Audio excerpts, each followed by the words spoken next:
Bills Mafia on today's Air Raid Hour pregame. We will be breaking down what we expect to see from the Bills this afternoon as they take on the New Orleans Saints. Injury updates, key matchups, our pregame superlatives are all coming up. But first,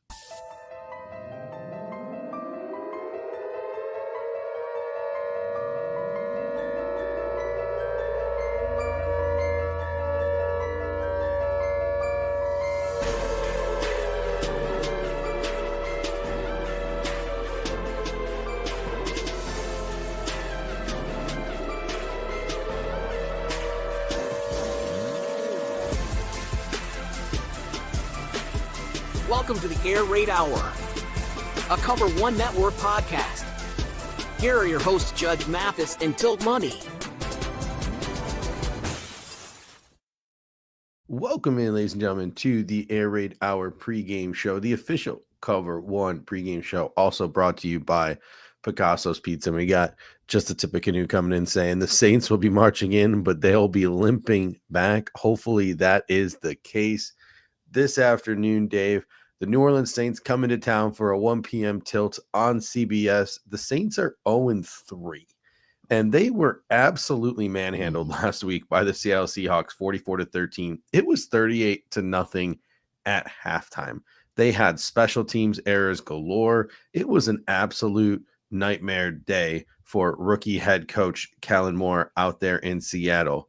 But when you look at the Saints this year in totality, they were rather competitive the prior 2 weeks against San Francisco and Arizona, two respectable but probably not elite teams in the National Football League. And I actually do think, Dave, that ass whooping that the New Orleans Saints had happened to them last week might be a net negative for the Bills today, because you will see a Saints team coming in looking to atone for all those mistakes that they made and probably playing a much more focused and cleaned up game. Yeah, it was interesting. You look at this team; they're 0-3 on paper, and you're right. Like the prior 2 weeks before that, they were both one possession games that they lost to those teams. Now, though, both of those teams were in the Superdome, so they were at home for those two first games, and then they went on the road to Seattle last week and kind of got their asses handed to them. However, there is going to be essentially zero pressure on this New Orleans Saints team coming into Buffalo today. They really have nothing to lose, playing with all house money, whatever cliche you want to throw against it. There's no pressure on them at all today, the New Orleans Saints. So they will be coming in. I think you'll see an emotionally sort of charged up Saints team. I like Kellen Moore. I don't know how well he'll end up doing there as a head coach, but I also think this Saints team hasn't really decided what they want to do organizationally, right? Ever since Drew Brees has kind of retired, they've kind of half dipped their toes into resetting, but half not, right? You keep guys like Kamara and Cam Jordan, and you just haven't really decided what you want to do organizationally, and it's been a bit of a struggle for them to kind of find their footing. Yeah, poor Kellen Moore is pretty much cannon fodder. Like within the next year or two, you are going to see that Saints organization completely reset. They're probably going to move on from Mickey Loomis, whether it is convincing him to retire or him getting fired. And then Kellen Moore is probably going to get caught in the crosshairs there as they reset as an organization. But I do want to note that even though both of us are saying like the Saints team has nothing to lose, that they're probably going to clean up their game, that they're going to be focused, the Bills on paper are still a vastly superior football team. They should win this football game today easily by 2 scores. But I do think, like, if I were, I don't bet. Like, I stopped betting years ago. I just don't do it. I don't think this could very well be a blow the doors off game for the Buffalo Bills, because they tend to do that to opponents like this. But it would not shock me. It would not shock me if the Bills didn't beat the 16.5-point spread today. Like, it wouldn't surprise me if this is a 14-point game, like instead of a 16.5-point game, or some 30-point blowout. So if fans are expecting the Bills to come up and like drop a 50 burger on this team and hold the Saints to 3 points, I just don't know if that's what you're going to see today. No, I mean 16.5 is huge in the NFL. I think historically, like whenever teams are favored by like more than 2 touchdowns, it's I don't know the math off the top of my head, but I believe that the covering rate on that is not great, as much as you would expect it to be from a team that's like as dominant as the Bills should be over the Saints. Now, you're right, they should win, and it should be a relatively stress-free day, ideally, for the Bills. Although the last 3 times the Saints have come into Buffalo, they've beaten them. Granted, that's been with Drew Brees at the helm, so obviously things are much different now. The Saints haven't been to Buffalo since Drew Brees was the quarterback and since Josh Allen has been the quarterback for the Bills. So 2 different directions that these organizations have headed since then. All right, let's get into the in-game logistics, and let's start with the weather and the injuries. The weather should not be a factor at all today. Our guy Joe DeRosa is in the comments section. He says, my biggest thing to watch for is the pace of the Saints offense and whether it keeps the Bills from being able to consistently disguise looks and bait Rattler. We're going to get into all the X's and O's and things like that in a moment, but he's going to be in attendance at the game today. And it's going to be wonderful for him. Temperatures in the 70s, sunny skies, moderate but not severe winds. Weather should have no impact on the game today whatsoever. Injuries, the Saints are without Dylan Radunes and Chase Young. Chase Young, I think, is a pretty big one for them. He's one of their better defensive players. Questionable is Devon Valet. He was LP all week, did not play last week. Maybe sits this one out again, but he's just part of their rotational receiving core. The Bills could be without a number of quality starters. They're already without Ed Oliver and Matt Milano ruled out, and there is a chance they will be without Spencer Brown today, who is DNP twice this week with a calf injury and then limited participant, and AJ Epinesa with a pec injury, who was limited all week. They elevated Jordan Phillips from the practice squad. My expectation, and I'm going to get your thoughts on this in a moment, is I think Spencer Brown sits this one out. I think it's the same exact scenario we saw last year against Kansas City when he was dealing with an injury. He was DNP, LP, and then he didn't play in the game. So I think Ryan Vandemark starts this game at right tackle for the Bills. But I do think AJ Epinesa plays, but the Bills have 5 defensive ends today. They did not call up a linebacker from the practice squad like they have the previous couple weeks. So that means that they have like a spot opened up. I think it goes to Landon Jackson. They have 5 defensive ends, and they look to get Joey Bosa some more rest by increasing that rotation. So I think AJ Epinesa goes, Spencer Brown doesn't. But what are your thoughts today? 100% agree with that. I don't think it would be prudent for the Bills to kind of put Spencer Brown out there today. I know he had the limited practice at the end of the week, but based on, again, what we can draw from last year's sort of trend as far as his practice participation, he does have a long injury history anyway. This is also a game where like you feel like you can get by without needing Spencer Brown. This is why you have Ryan Vandemark as a quality backup swing tackle for these types of situations where obviously you're not dealing ideally with a long-term injury here with Spencer Brown, but in a spot start, you feel comfortable that you can put Ryan Vandemark in the lineup. And I think that's what the Bills will do today. As far as AJ Epinesa, the limited practice all week, he's not playing a ton of snaps anyway on that rotation, but it does make sense to give Landon Jackson, I think, his first active game today. It's again a good spot for him to kind of maybe get in his first active game going against a guy like Spencer Rattler, who can move around a little bit, but also like this isn't Patrick Mahomes, this isn't Lamar Jackson for Landon Jackson, and it's a home game as well. It's a good opportunity for him to get his first reps in, and like you said, kind of take some of those, preserve some of those reps for Joey Bosa. So that does make sense to me. I agree with you on that, and I think most of the comment section seems to be agreeing. And I think most fans would agree. We need to I don't think we need to like put Joey Bosa in bubble wrap until the postseason, but we do need to conserve him somewhat as this season goes on. If Ed Oliver, Matt Milano, and Spencer Brown are out with injuries, that leaves 3 other guys who could possibly be game day inactives. My guess is they'll probably be pretty chalk to last week. Curtis Samuel, Jamarcus Ingram, and Jordan Hancock. I know a lot of fans are like, well, Jordan Hancock should play in this game. It's the Saints, et cetera, et cetera. I just don't see a path to Jordan Hancock getting on the field in this game. But do you have any thoughts on this? I think it'll be chalk with Samuel, Ingram, Hancock. No, I totally agree. I don't see like the Bills. I don't think they've traditionally sort of handle these things dependent on opponent as far as like that type of decision on the inactives. Like there wouldn't really be a huge reason, I think, to activate Hancock. I will say that the Saints run a lot of 11 personnel. So maybe like and Juwan Johnson is more of a receiver than a tight end. If the Bills are looking to go more into the dime packages, Jamarcus Ingram was typically their dime backer last year. So maybe like Dorian Strong is inactive and Jamarcus Ingram gets the call up today. But again, that would surprise me. My guess is Dorian Strong's probably in practice getting a lot of looks at that dime backer spot and can contribute there, or Cam Lewis can come in and contribute at that dime backer spot. So just don't see it for Jordan Hancock this week. I think it'll take an injury to get him on the field. Before we get into the X's and O's and talk about the Bills offense versus the Saints defense and the Saints defense versus the Bills offense, a quick word here from our sponsor. Picasso's Pizza. Beat your team to the most flavorful pizza on game day. Picasso's. We are Buffalo Pizza. Shipping both local and nationwide. Order online today at Picasso'sPizza.net.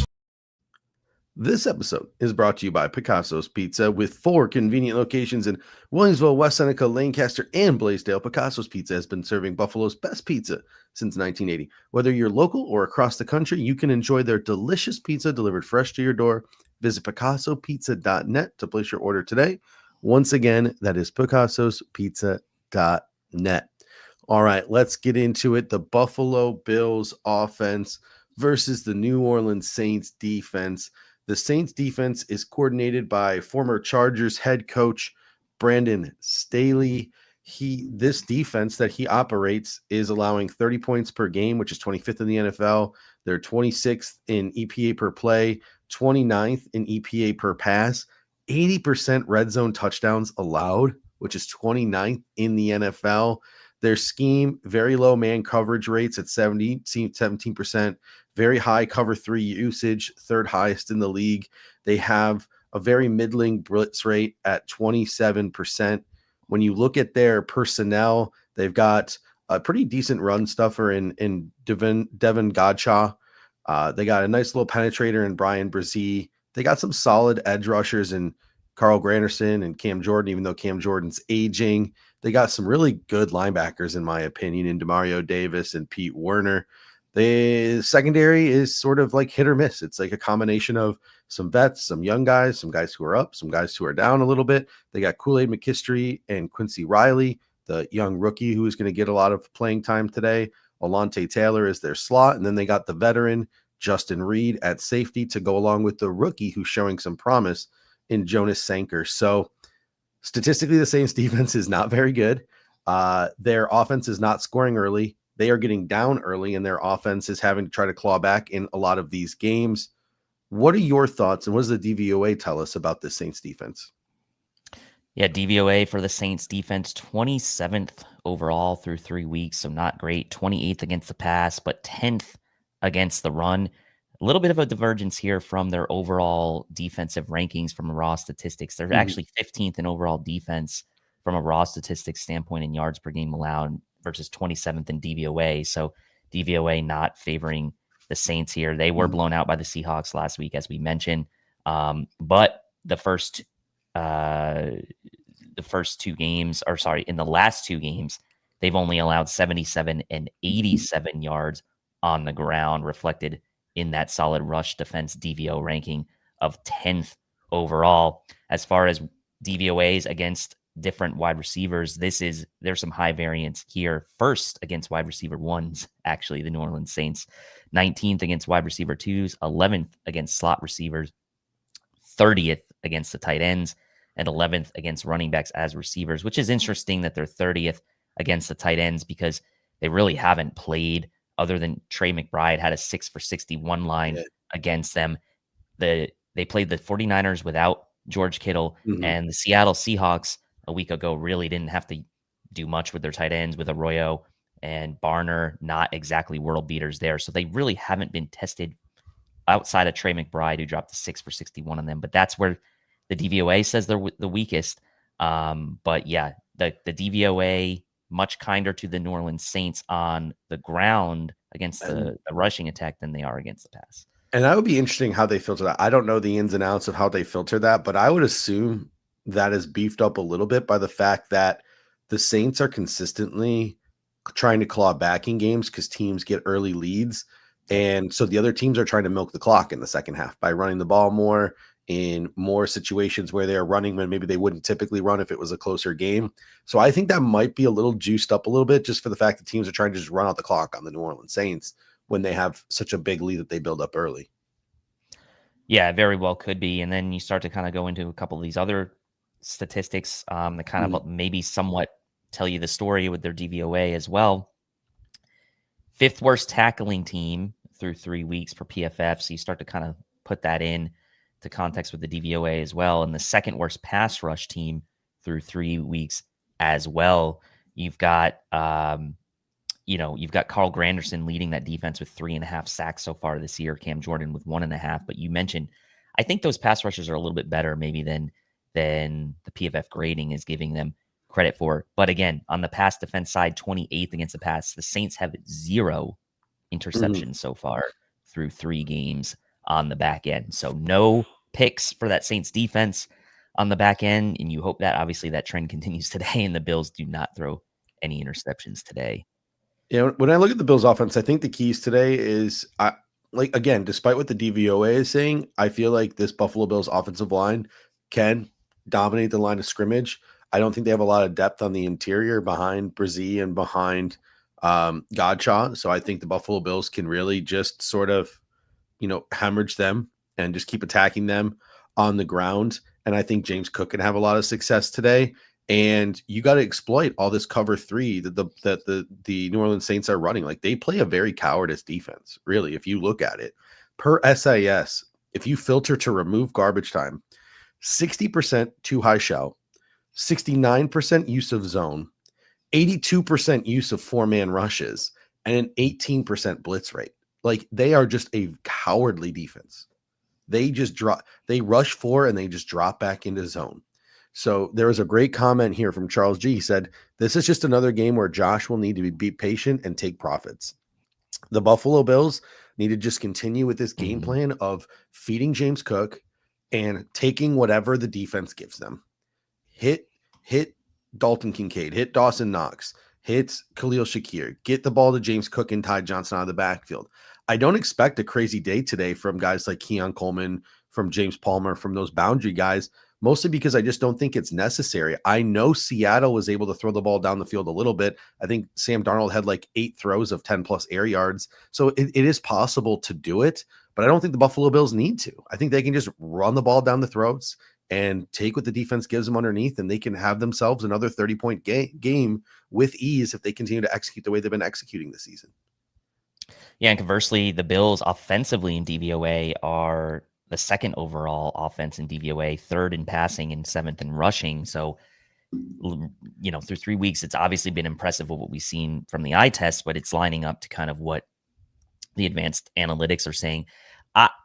I think James Cook needs to be heavily involved in this game as far as running the ball. I think that the Saints have done a pretty decent job at holding opponents' rushing attacks in check over the last 2 weeks, and especially against a team like Seattle and San Francisco, who really are 2 of the better rushing teams traditionally the last couple years in the NFL. They did a decent job generally against Seattle on the ground, even though they were getting blown out in that game. So it tells you, like, Seattle was up big in that game and they still weren't exactly running the ball super effectively. It was Sam Darnold who was doing most of that damage. So I do think that it is important for the Bills to establish something early with James Cook on the ground. And I do expect that will be an interesting sub matchup to watch, is that how does James Cook and how does that Bills interior offensive line fare against Godshaw, who the Bills obviously have a ton of familiarity with from his time with the Patriots, and then those 2 linebackers, right? Werner and Davis. So those I think sub matchups are going to be really interesting. I think it's important for Cook to be over that sort of 4 yards per carry clip in today's game and keeping the Bills on schedule. I mean, RJ, I know he's can be a bit of a pessimist sometimes, but in the comments he said, I think this game will be closer than everyone thinks. So I mean, I could see that, and I do think it's important that the Bills kind of continue to ride James Cook and have balance, right, in this game plan today. I don't think you can go in overly confident, just say we're going to do whatever we want. I do think you need to take the profits against this zone defense, and I do think you need to run the ball effectively with James Cook. So yeah, I would agree with that. My expectation, and tell me if you have maybe a different expectation, is by the time this game is over, I think Josh Allen should hit 3 touchdowns. I think James Cook should hit 100 all-purpose yards. I think Dalton Kincaid or Khalil Shakir will be our leading receivers, either one or two. And that's the 4 guys this offense will be funneled through today. Obviously, Josh Allen will do Josh Allen. I think he'll have a high completion percentage, maybe not a lot of yards, but a decent number of touchdowns. James Cook, 100 all-purpose. Kincaid, Shakir leading the way with guys like Dawson Knox, Keon Coleman, James Palmer just chipping in with like 1, 2, 3 catches here or there. That's my expectation for this game, is that Cook, Kincaid, Shakir are going to lead the way from a skill position standpoint. Do you think there's a different player that might lead the way from a skill position standpoint in this game? I don't think so. I mean, as far as the passing game is concerned, like the Saints did a pretty good job in week 1 containing Kyler Murray, but in the last 2 weeks, 233, 267 passing yards allowed, again, in games where, including that Seattle game where they were getting blown out. Like that's should give you some confidence that the Bills will be able to funnel this offense through Shakir. JSN obviously had his moments against the Saints a week ago. Yeah, he's so good. And Marvin Harrison had some moments as well against this team. Pearsall, Jawan Jennings, like they had some moments as well. I think Shakir and Kincaid are the 2 benefactors in the passing game today.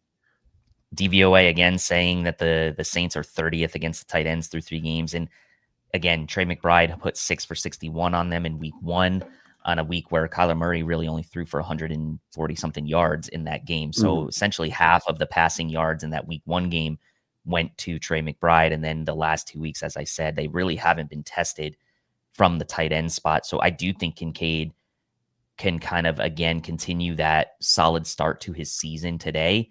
And I, again, would like to see them continuing to feature Shakir more in this offense as we move forward. I think, again, coming off that sort of early season injury, getting back to full health now, he should be 100% or very close to it. This is a day where, again, if those linebackers are preoccupied with like Kincaid and Knox or even Cook out of the backfield, I think you could see Shakir really do some damage in this game. All right, let's transition now, have a little conversation about the Buffalo Bills defense going up against the Saints offense. Before we get into the Saints, though, I want to talk about sort of an ongoing concern that this Buffalo Bills defense has, and it's something that we talked about ad nauseum all last year, and it's something we talked about ad nauseum all offseason, and that is the Buffalo Bills' third down defense. It is still bad. Yep. They had a good game against the Jets, but as we can see, Jets aren't very good. At least they weren't.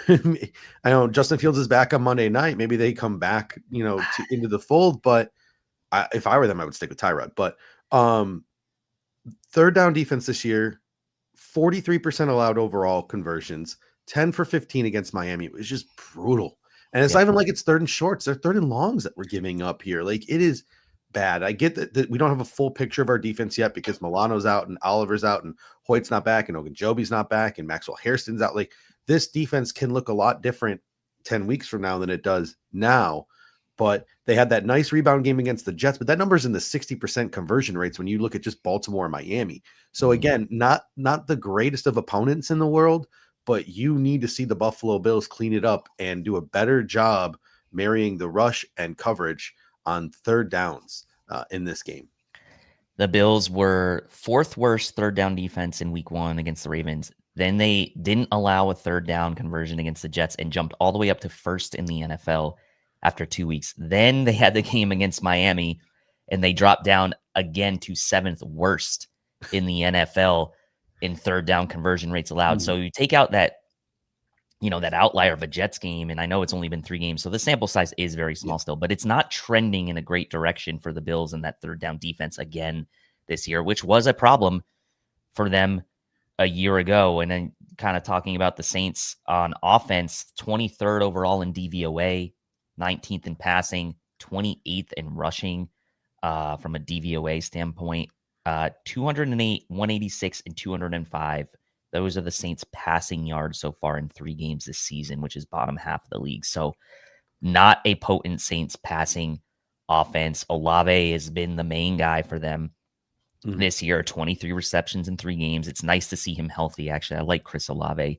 And Alvin Kamara, still the alpha running back on this team. 50 rushing attempts through 3 games. Kendry Miller's next closest with 17. So this offense is really going to funnel through Chris Olave. It's going to funnel through Alvin Kamara, and then as ancillary piece, Juwan Johnson having a nice bounce back year after the Saints gave him that contract. 19 receptions, second. Great year for my fantasy team. Yeah, he's been really good. Appreciate that. Yeah. Their head coach is Kellen Moore. He's 37 years old, first year head coach, youngest head coach in the NFL. He's the play caller. Production wise, 16 points per game, which is 29th in the NFL. 35% third down conversion rate, which is 26th in the NFL. So if they have a good day today, that's yikes, big yikes for the Buffalo Bills. 50% red zone touchdowns. That's 19th in the league. So they're not exactly all that great in the red zone. When you look at the way Kellen Moore calls plays, and there was a really interesting conversation that Joe Marino was having this week with the Locked On Saints reporter, and the Locked On Saints reporter was talking about how much that Kellen Moore loves mixed downs, like downs where you don't know if they're going to throw or you don't know if they're going to run. Sort of being able to mask your intention is where Kellen Moore likes to live. So he likes to create sort of some advantageous positions by getting into like 3rd and 4s as opposed to like 3rd and 8s, right? Like he's looking to set up those types of situations. Their play mix is 62%, which is 62% pass, which is 9th in the league, 38% run, which is only 24th in the league. When they do run, 68% zones versus 31% gap runs. They are in 11 personnel, and this is I put this through the SIS filter and took away garbage time. So excluding garbage time, 11 personnel is their base, 72% of their time. 12 personnel is the only other group that they utilize, so they don't really bring in a lot of different personnel groupings. 30% usage of no huddle is second in the National Football League. We'll talk about that in a moment. 87% usage of the shotgun, 3rd in the NFL, so they don't really get under center a lot. 21st in pre-snap motion at 56%, 18th in the use of play action at 16%, and 59% of the time they see a light box, they run, which is 1st in the National Football League. So that's just some personnel and some data on this Saints offense. What does the DVOA tell us about this Saints offense? Yeah, Saints offense is 23rd overall in DVOA, 19th in passing, 28th in rushing. And obviously, they have, again, funneled that offense through Alvin Kamara so far this year on the ground. They have not been really, like you said, they haven't really been running the ball well this year. If you look at sort of Alvin Kamara's yards per attempt this year, 3.7, which is low for him. He's only got 186 yards on those 50 attempts. They have not been a great run blocking offensive line. And like you said, in shotgun most of the time, in 11 personnel most of the time, I think Kellen Moore really trying to simplify things for Spencer Rattler as much as possible, given the situation in their personnel. They don't have a ton of top-end weaponry. Shaheed's a nice sort of ancillary piece. Juwan Johnson, a nice ancillary piece. But I think what you're seeing here is a team that really wants to play more of a college style, shotgun passing first style of offense. And again, it doesn't surprise me that they're running more zone type runs. That's really Alvin Kamara's bread and butter. That's more of his style, that zone sort of cutback type of run, kind of like a James Cook, to be honest, style. And he's a great receiving back out of the backfield. So it doesn't surprise me that that's kind of been the Saints' approach so far this year. Spencer Rattler has been sacked 6 times in the first 3 games. That's middle of the pack. You would have expected maybe with the Saints being 0-3 that he would have been one of the more sacked quarterbacks in the league, but he does have some mobility and he's only been sacked 6 times so far this year. So he's done a decent job there, especially with the Saints. They were competitive the first 2 games, but passing as much as they have, he doesn't go down a ton for as much as they pass. So that's something that I think the Bills defense would love to see if they can get to the quarterback a few times today. We got Pops Mafia coming in saying, What was the Netflix show Spencer Rattler was on? That was a docu-series. It was titled QB1. And I know quite a bit about Spencer Rattler, actually, because he played his high school ball right down the road from me here in Arizona at Pinnacle High School. They're in the same section as us, actually. They're literally 20 minutes down the road.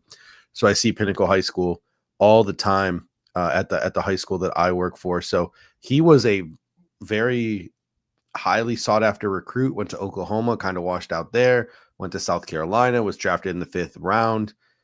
Taking a look at Spencer Rattler and his 2025 season as the Saints starter, beat out Tyler Shook this preseason, 67% completion percentage, 213 yards per game, 4 touchdowns to 1 pick, an 88.2 passer rating. I think when you look at the strengths, he's got a big arm. Like when he does throw the ball down the field, he has some nice touch and he can get the ball down there. He's got a really quick release and he needs it with that offensive line right now. 2.44 second average, 4th fastest in the league. And he's pretty accurate, 78% catchable throws, which is 8th best in the National Football League. But when you look at his weaknesses, he does put the ball in some disadvantageous positions sometimes, tries to force some throws that he shouldn't, has a high turnover worthy throw rate.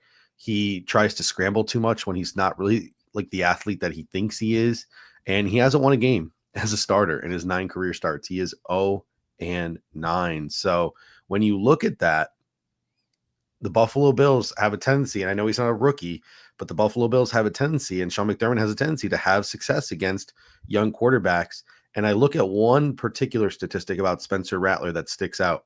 71% of his passes go to his first read, 8th highest in the National Football League. The Bills have had a lot of success against Tua in the past, not so much this year, but in the past, taking away that first read and making them go to other options. I think you could see a very similar game plan to what you see against Tua, against a Spencer Rattler today, trying to take away that first read and make him go through his progressions.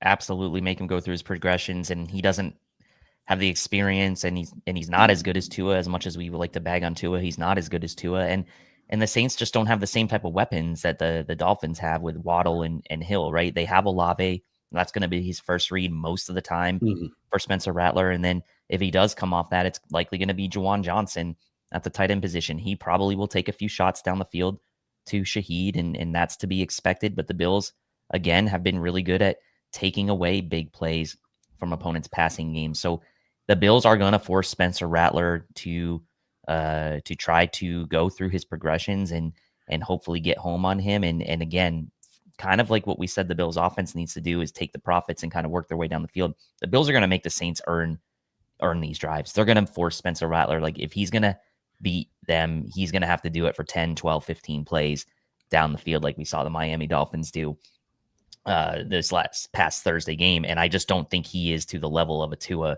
with that sort of first read and coming off to his progression. So it'll be an interesting sort of segue from the Bills going from that game defending Tua 10 days ago to now this game defending Spencer Rattler in a style, I would say, that is similar to Tua's, like you mentioned. Looking at the skill position players, you mentioned Chris Olave. They got Rashid Shaheed, who's got a lot of speed. He's also their punt returner. Brandon Cooks, he's an aging receiver, but he's still there. He's their wide receiver 3. They got Devon Belay. Maybe he plays, maybe he doesn't. They got Trey Palmer, who's now healthy, who they acquired via waivers from the Bucks. Juwan Johnson is their receiving tight end. Jack Stoll is their blocking tight end. They got Kamara. They got Keandre Miller. Looking at sort of their skill positions, the one thing I noticed about their receivers was one player on their football team is averaging over 10 yards per catch right now, and that is backup tight end Jack Stoll, who's got 2 catches for 21 yards on the year. They have a lot of speed at wide receiver in Olave and Shaheed, but they really haven't taken that many shots down the field, mostly because Spencer Rattler is getting the ball out quick. This could be a game where the Saints maybe try to attack down the field a little bit and test the Buffalo Bills corner, specifically maybe Trey White, or try to get Olave in an advantageous situation against a safety in the slot. I think you see the Saints take some shots down the field in this game and try to get Olave and Shaheed to be the multi-dimensional threats that they are.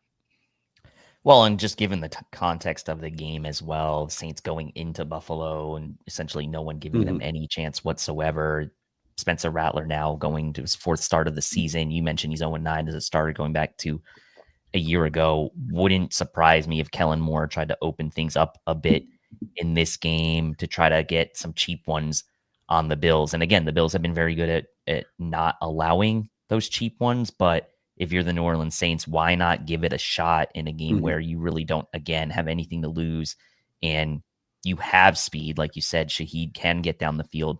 Olave in his own right can get down the field in the right situations as well, kind of like a Stephon Diggs type of player there, where when he does need to get down the field, he can, but that's not really what he's known for. And then Jawan Johnson can hurt you down the seam as well as a receiving tight end who Stoll, you mentioned, is leading with the only one over 10 yards per catch, but really Jawan Johnson is their receiving style tight end that they've been going to quite a bit this year. So yeah, I would do that if I was the New Orleans Saints. I would take some shots. And the second thing is Alvin Kamara, right? Like, you look at this, and the Saints offensive line I don't think is very good, but they do have 4 first-round picks along that offensive line. And they are big. They're bigger, more physical maulers. So I think even though they have not really been good in the run game this year, I have pretty significant concerns given how the Buffalo Bills defensive tackles and interior defenders have struggled against the run this year. You have Jordan Phillips, who's not exactly a plus run defender. He's your practice squad call up this week. You have, Walker and Sanders, and Walker has had more highs than Sanders has, but both have had a lot of lows in run defense and their inability to, play the right gap and do all those various different things. So I think New Orleans can have success on the ground because they have these big mauling type of offensive linemen. So today is going to be a big test for these young Bills defensive tackles, both Deion Walker and TJ Sanders. They have to hold up because this New Orleans roster, despite the fact that statistically they haven't been able to run the ball very well this year, they can move people. They can. And in Kamara, again, having one of his most inefficient seasons, at least to this point on the ground, and he's only averaging 3.7 yards per carry. I think the Bills would sign up for that, no doubt about it, after Kamara's career average at 4.4 yards per carry. He's only had 2 seasons in his entire career where he's been under 4 yards per carry for a season. And right now he's starting off on his lowest rate, lowest yards per carry. He's on pace for his lowest yards per carry in his career at 3.7.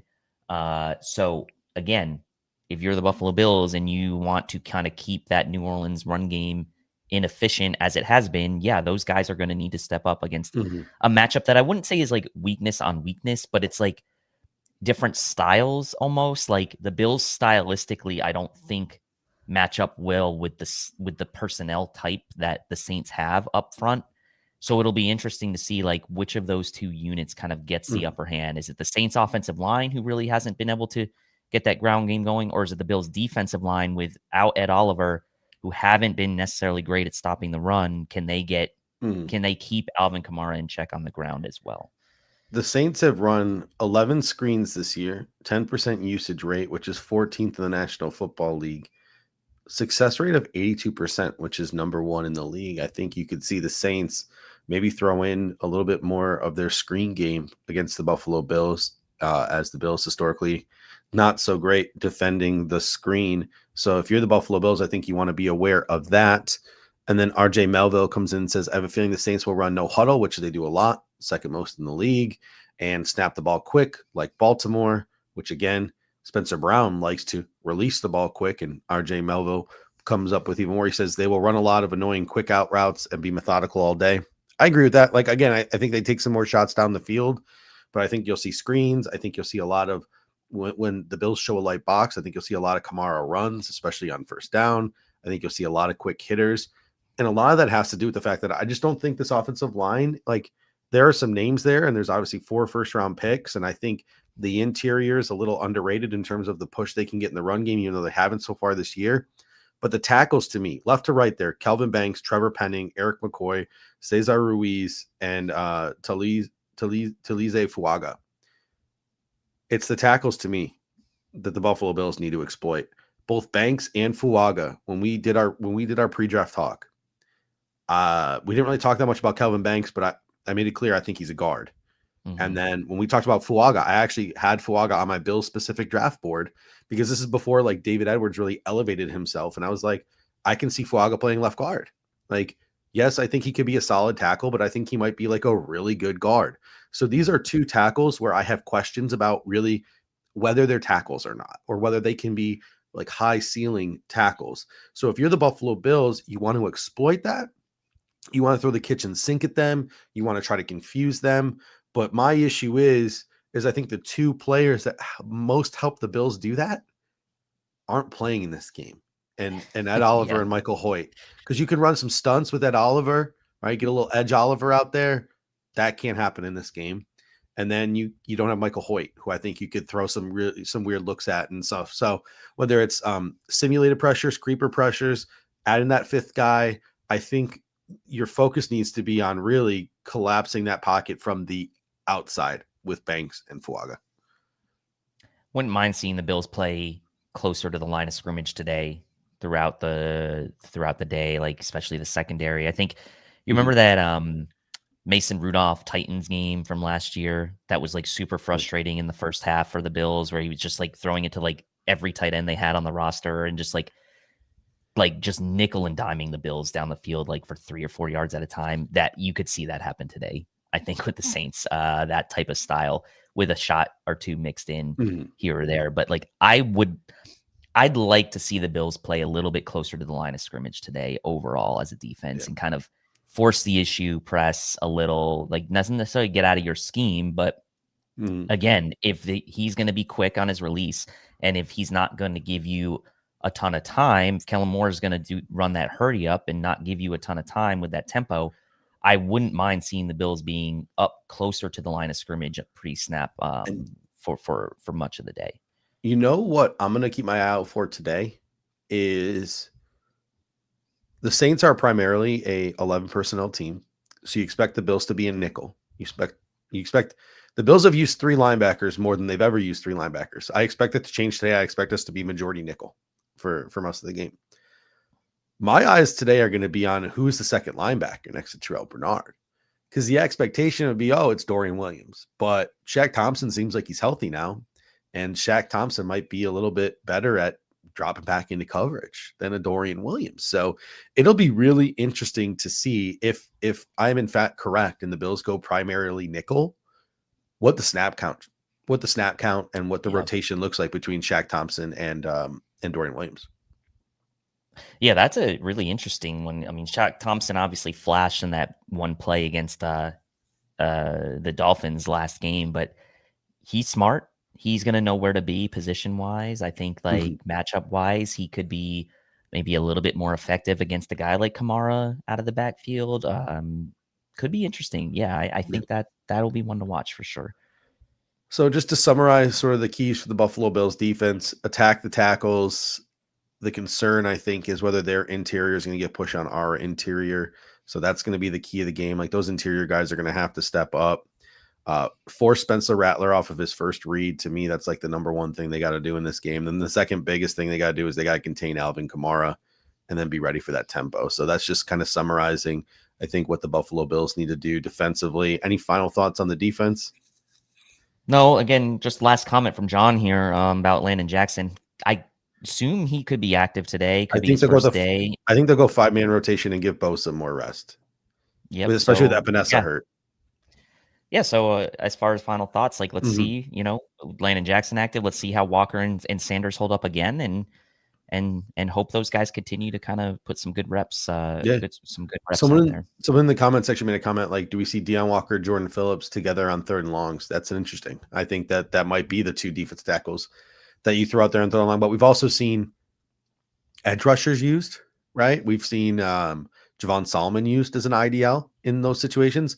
Why not put Groot in there? That's interesting to me that they made that decision. But maybe they put Landon Jackson in that role today because he's a little bit bigger, thicker, and they try to get some rush with Landon Jackson, because like it was cool to see them lining up Javon Solomon that way. And it's interesting because you think like, well, when Michael Hoyt's back, they're gonna roll Michael Hoyt like that, but it's not exactly like Javon Solomon was effective doing it. It was just cool to see it. So maybe Landon Jackson gives him a different archetype, and maybe he has a little bit more success. Who knows? Maybe they switch it up this week and leave Javon Solomon on the edge and put Groot in that spot. But Deion Walker and Jordan Phillips would be interesting there. On special teams, Blake Rupe is their kicker. He's struggling this year, 4 for 7. And he's missed some easy ones. Like, it's not exactly like he's just missing long ones. He's missed a couple of chip shot field goals this year. So he's a little bit in his head. 81% career on his career. So he's not the worst kicker in the world, but he has struggled a little bit this year. They got a rookie punter in Kai Kroger who is struggling. He's probably one of the worst punters in the league, but bottom 5, bottom 6 punters in the league. Their kick returners, Kendra Miller, doesn't really give you much in terms of explosion. He's just a power back, kind of like having a Ray Davis or Ty Johnson returning kicks. But Rashid Shaheed could be an X factor on those punts. You got to be aware of him and his ability to make some plays. So special teams, they sucked. Like, play straight up, they sucked against the Seattle Seahawks. And if the Buffalo Bills can exploit that the way Seattle did, they'll make this game a lot easier for us and a lot less stressful in the second half. Not that it should be stressful, but even less stressful than maybe it even possibly could be if the Bills special teams just can steamroll the way Seattle did. Yeah, and I didn't check this, but I'm checking it now. New Orleans Saints dead last DVOA special teams. So yeah, I can imagine after last week it was pretty brutal. All right, ladies and gentlemen, time for us to get to our pre-game superlatives.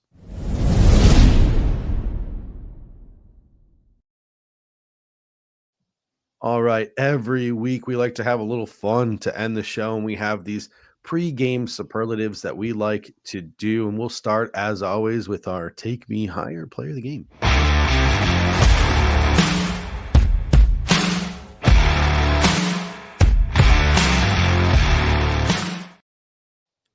All right, for those of you who haven't watched the show before, every week we pick one Bills player, like a cornerstone player, one of the Bills' top players, not named Josh Allen, who we think is going to or needs to step up in order for the Bills to win the football game. So, Dave, I'll start with you. And in the comment section, you want to throw us a couple of your Take Me Higher players of the game, let me know. But, Dave, who is your Take Me Higher player of the game?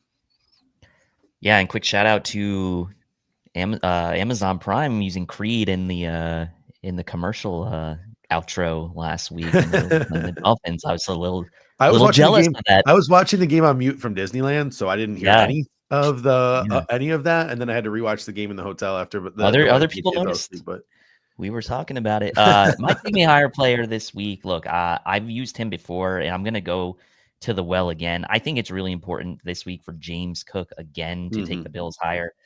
4 rushing TDs on the season. He's just under 300 yards already through almost 3 games, or through almost 4 games. 5.4 yards per carry for James Cook. The New Orleans Saints have held their last 2 opponents to under 100 yards rushing and are 10th in rushing DVOA defense. I do think it's important for the Bills to kind of make this game as stress-free as possible for James Cook to be efficient on the ground and be sort of at that little over 5 yards per carry would be excellent. And I think he will should have another big day for the Bills to stay on schedule and ultimately salt this game away. So give me James Cook today as the Take Me Higher player. You got Pops Mafia coming in saying Dalton Kincaid, and Just a Tippecanoe coming in with a super chat. And we'll get to your super chat in one moment because I think it fits in nicely, Just Tippecanoe, with our wild card player of the game. But Dalton Kincaid for Pops Mafia, and I'm going to agree. Like, in my show notes, I wanted to make sure we had no overlap this week. So I gave myself options. My notes say James Cook or Dalton Kincaid or Khalil Shakir. So I will go with Dalton Kincaid here. When you look at it, right? Like, the Saints, ton of cover 3, ton of 2 high shell, mostly zone, like you name it.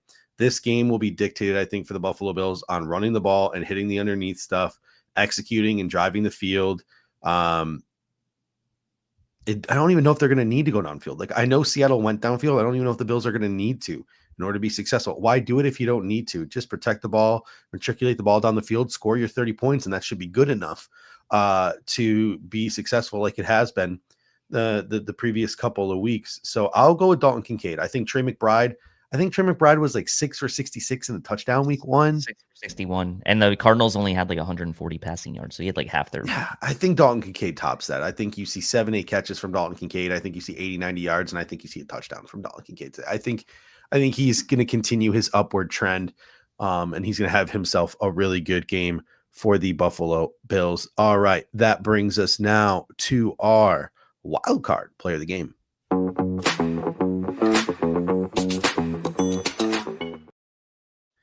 All right, we got a couple people in the comment section with some nice picks. Ice Bunny comes in and says Cole Bishop interception today. That'd be a nice little wild card step up from the young safety there. And just Tippecanoe comes in and says fake the jet sweep to Elijah Moore. Allen hits Palmer in the corner for his first tutty of the season. Go Bills. That would be really nice for my fantasy team because with CeeDee Lamb out, I had to put Josh Palmer into my starting lineup in one of my fantasy leagues. So even though I don't think today is an advantageous day for the Bills boundary corners, I think it's most likely their slot guys kind of forced to put Palmer into my starting lineup. So hoping for the best there, just Tippecanoe, and hoping your prediction comes right. And Dave, who is your wild card player of the game? Yeah, Ice Bunny kind of stealing the thunder here. I'm going with Cole Bishop today. In my head, am going to try to manifest the Bills playing closer to the line of scrimmage today with that defense, knowing that the Saints like to get the ball out quickly, knowing that Spencer Rattler has only been sacked 6 times so far this year, 2.44 seconds to throw, like you mentioned. I think they need to play up closer to the line of scrimmage. I think that suits Cole Bishop's game, at least at this stage in his career where he's going to be the most effective. And I think he can make a big play today, force fumble, interception, some kind of turnover. He's going to be involved in a turnover of some kind, whether it's him forcing a fumble or actually recovering a fumble or getting an interception himself, or maybe even a big tackle for loss, I'll say, or sack. He will be involved in some kind of big defensive play today. So I'll go Cole Bishop. Yeah, it's really interesting. I'm going to walk you through my thought process here because I wanted to go defense like you. And I thought to myself, like, defensive line, like maybe Jordan Phillips, like, oh, hey, Jordan Phillips, he's fresh. I think the Saints get the ball out too quick for Jordan Phillips to get like a sack today or something like that. So I took Jordan Phillips off my list. Then I thought to myself, well, Shaq Thompson, he had a nice little tackle last week. Matt Milano's out. There's only 4 linebackers. But I'm like, but do I even know if Shaq Thompson gets on the field? Because they could go nickel and use Dorian Williams. So I don't even know if Shaq Thompson's going to get on the field. So I didn't go with Shaq Thompson. So then I moved myself back to the offense. And to me, it came down to 2 guys, Ty Johnson and Jackson Hawes. You have Cecil coming in saying another Hawes touchdown. Pops Mafia saying a Gilliam touchdown. Somebody else said Tyrell Shavers in the comment section. Somebody else said Ty Johnson. I'm going with Ty Johnson. I think he makes like a play or 2 in the passing game like he did last year. So I think Ty Johnson has a couple of nice clutch little catches for the Buffalo Bills today. I'll go with Ty Johnson because I think one of us or both of us have used Jackson. I think I used Jackson Hawes week 1. I think you might have used him last week so I think we've both used Jackson Hawes at this point. So I'm going to switch it up a little bit. I will go with Ty Johnson, and that will lead us into our Respect You player of the game.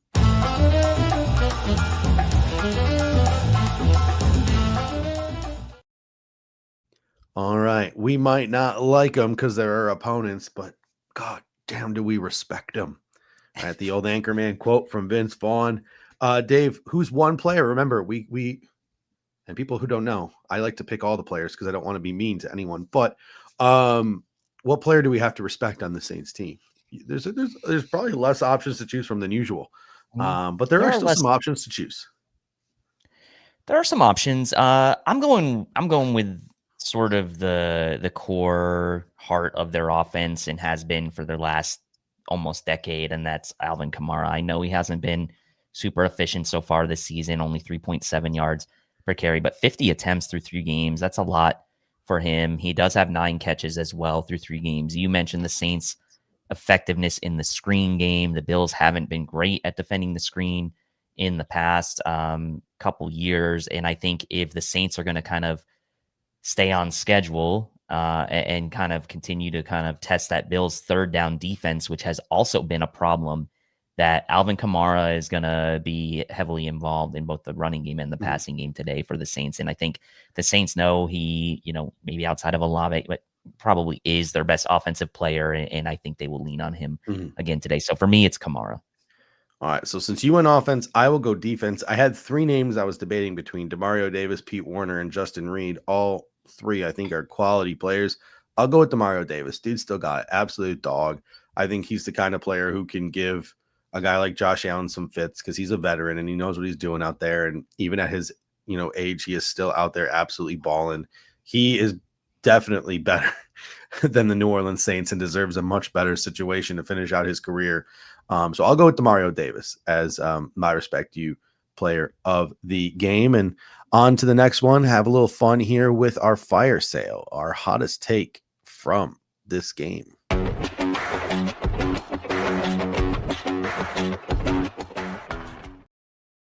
All right, we've had a number of, I think, hot takes in the comments section. Matt Prater hitting a 65-yard field goal. Somebody said all 4 tight ends score a touchdown. So I think they're Reggie Gilliam, Jackson Hawes, Dawson Knox, Dalton Kincaid. So going to be tough to top some of these, Dave. But what is your hottest take heading into this game?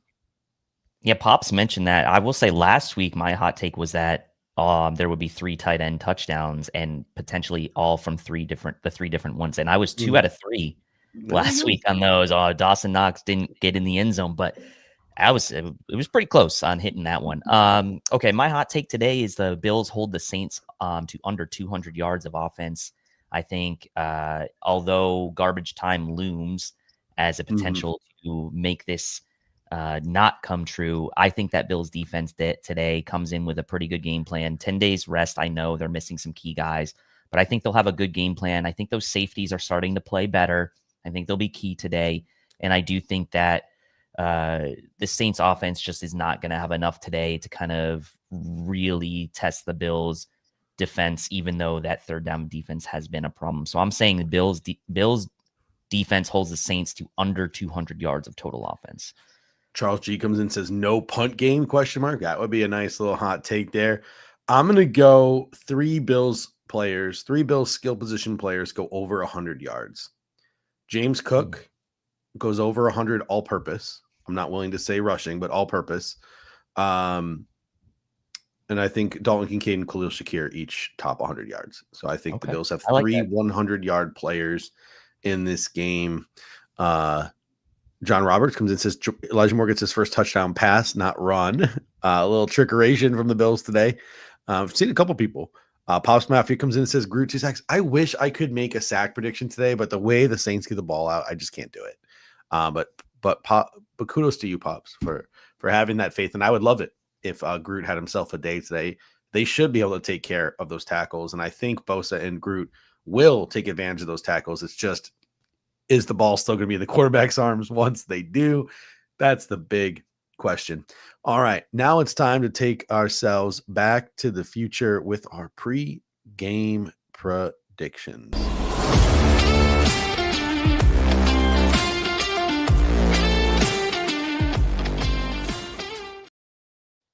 All right, Dave, take us back to the future. What is your prediction for this game? Paint a picture for us.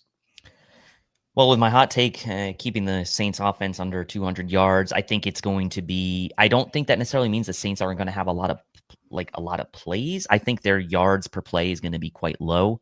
I think they'll still run a bunch of plays. I actually think they're going to keep the ball efficiently, sort of with the clock moving, but not efficient from a yards standpoint. So I can see this game being one where neither team really has a ton of possessions, the Bills included, as they try to also establish the run with James Cook, and the Saints try to kind of keep the ball out of Josh Allen's hands as much as they can. So I could see this being a game where neither team has as many possessions maybe as we think. The Bills do eventually pull away. I think that it will take a little bit of time. I think going into the second, maybe even third quarter is when the Bills really start to pull away. And I do think they end up winning by double digits, but the spread, maybe not that 16.5. So I'm going to say Bills 31, Saints 17, and then Bills don't cover the spread. Yeah, I don't have the Bills covering the spread either. I have the Bills winning 34-20. So I'm just 3 points higher than you for each team. I think the Saints come out inspired after last week, and they keep it close early. And I'm sure you'll go on social media and see nothing but typical, normal, level-headed reactions. I think the Bills pull away in the second quarter, and I think the Saints, chip away at the spread late. So I think that's how the game plays out. Close early, Bills pull away, Saints chip away. But obviously can't get it close. All right. So that should just about do it for us this morning. Thank you guys for joining us. Just the tip of canoe comes in with a much more fun prediction. Bills 38, Saints to 7. Boy, would we love it. Don't get me wrong. I will love it. Justin says, thought I saw the spread was 14.5. I'm sure it did come down. I'm sure it did come down at some point. I looked at, I still wouldn't have them covering because I only have them winning by 15. I did. Yeah, same here. I did my show notes on like Tuesday. So the spread might be drastically different from when I did my show notes. But don't forget the Cover One post-game show is live following the game. Join Greg, join Aaron. That's always a good time. They deserve your support. Obviously, I don't even know if I need to tell anyone that because their numbers blow us out of the water. So you guys are probably already watching them anyway. But our next show is tomorrow night at 9 p.m. So join us as we hopefully have another Victory Monday. And as always, share. We are looking to grow this thing, and we're looking to grow it organically. We don't have the clickbait titles, so we need your guys' help to sort of cheat the algorithm a little bit. Any likes really help. So smash that like button. Any shares really help. So if you click that share button and share on socials or share with friends and family, share the link to the show to anyone you think would enjoy it. And last but not least, once the show is done being live, going back and leaving a comment, maybe leave your game prediction or maybe leave a hot take or something like that in the comments after the show is done being live. That really helps us out as well. And we might need some help this morning, Dave, because in about a half an hour, there's football, right? So people are going to be busting out their Guinness. They're going to be making their corned beef and hash and some cabbage. And they're going to hopefully be doing a lot of skull chants and a lot of gritties and watching Aaron Rodgers get his butt whooped in Ireland. That is the hope for this morning, I think. Yeah. I mean, we all want that, don't we? I think we do. We got, look at this. I've never seen this before. Eric Johansson reposted this stream. Thank you, Eric, for reposting the stream on X. Always. Now, did he type that or is that like a trigger? I think he just retweeted it. And I think that's just like an auto little auto. I've never seen that before. So apparently no one's ever retweeted. Well, or he just wrote that comment. Or he wrote that. Yeah. All right. Thank you guys so much. Always appreciate it. And until next time, go Bills. Go Bills. Thank you for watching tonight's episode of the Air Raid Hour. Make sure to hit that like button on the way out. If you are catching the show on demand, leave a reply in the comments section and we will respond over the course of the week. You can always listen to every episode next day on all major podcasting platforms, including Apple Podcasts and Spotify by searching Air Raid Buffalo. Thank you for your continued support, and as always, go Bills!